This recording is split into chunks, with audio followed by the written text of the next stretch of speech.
We'll look at some of the cluster editing now. I have a grid here with a number of clusters. In wireframe mode, I'm not seeing a whole load here. If I were to go to hidden line, only some of the clusters are turning up. And that's because I've actually applied materials to the clusters, which you can see here. Things like wiggle and block have no material assigned to them. What they do have, if I were just to hit enter, is a display color. So as I were to change this, I can actually change the display color. Turning on unselected clusters actually gives me a bit more control. So now here I can see the purple cluster and its material. If I were to select, say, the wiggle here, I can change the color for unselected objects, so now it's green. So there's a little tip there in order to work better with clusters. Selecting and editing is slightly different.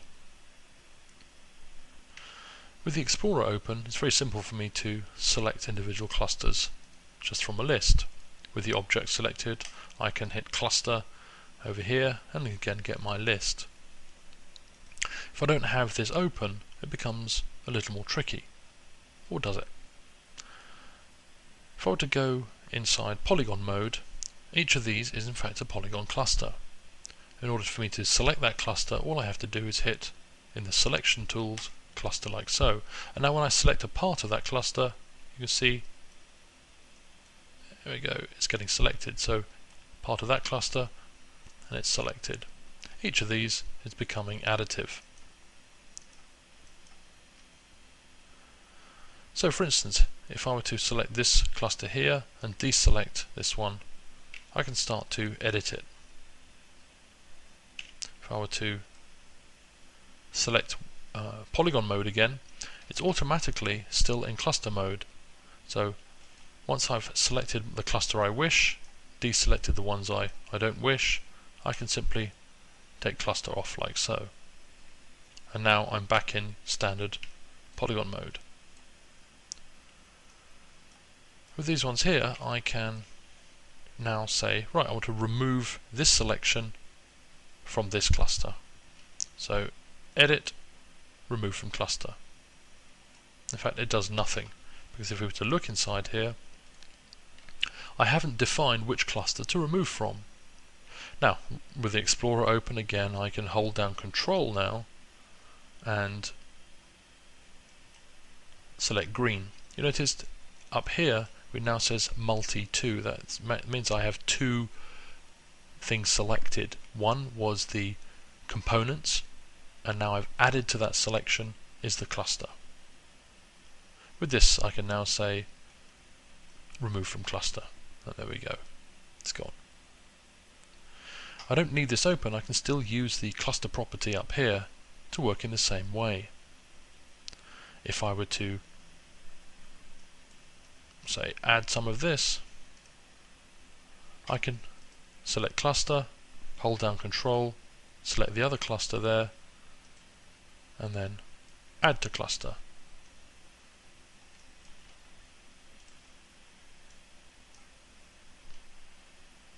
Select cluster, hold down Control, remove from cluster.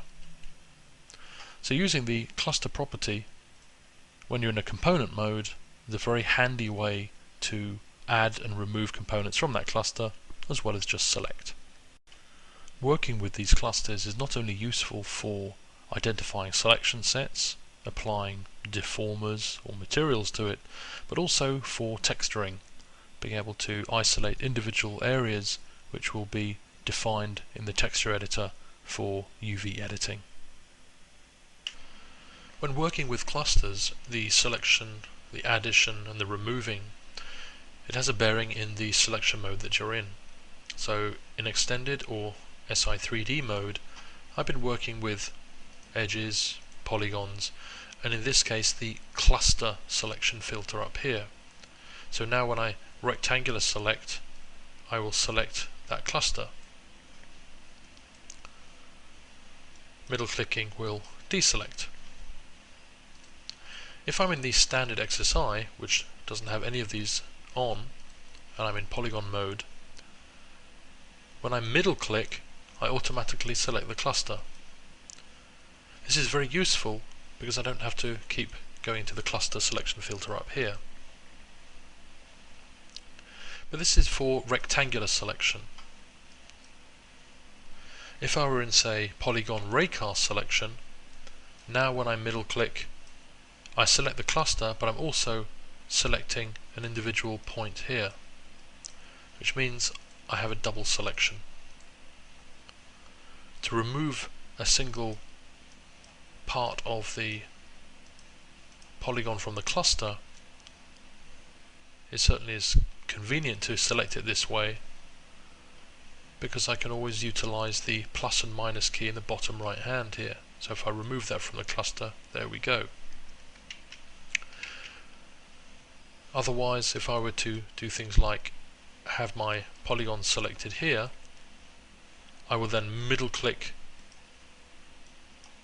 like so. I still get that additional selection.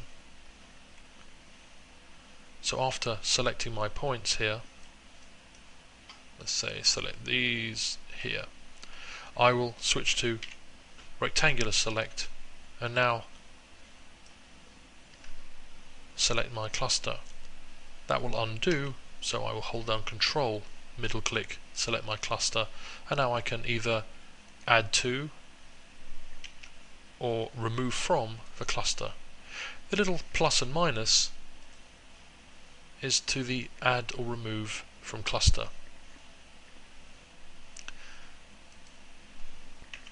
It is the same when we're in object mode for adding and removing from groups.